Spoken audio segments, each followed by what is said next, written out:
Oleh chia yung Moses na dudang rin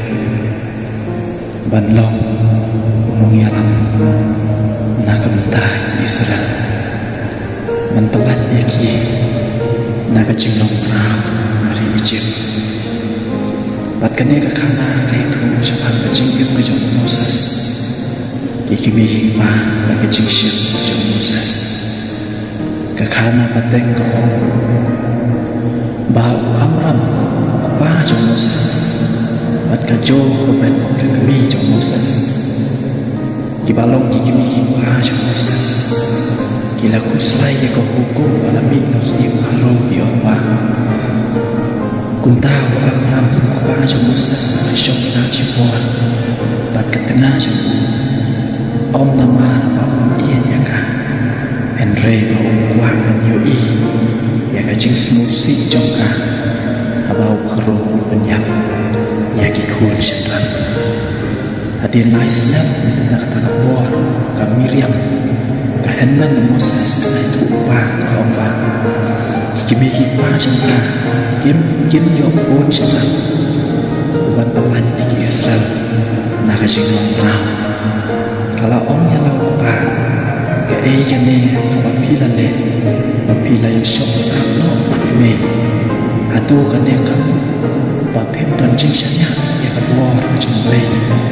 hang tahu Amram apa jong Moses ulah leran ya tak jingkran jong takut kan macam Moses ke Miriam bat ulah syok dia pada jong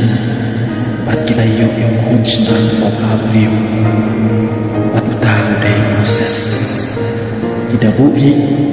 yang pun senang papabriu walau pada Moses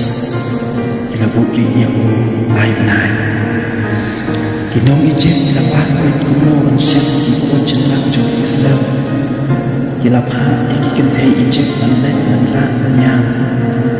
yaki kun jong ki dah kembangkan yaki kun Israel rukin yang di Amram kupan jong Moses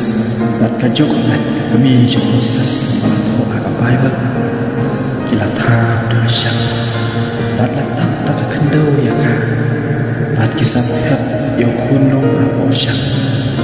penki ya ka syam apo wanai dah kacing perkat bau bleng halang ban pelat yem ya yo kunong badai Moses no ya bakas tiap ko aro kade mande sok ko iwa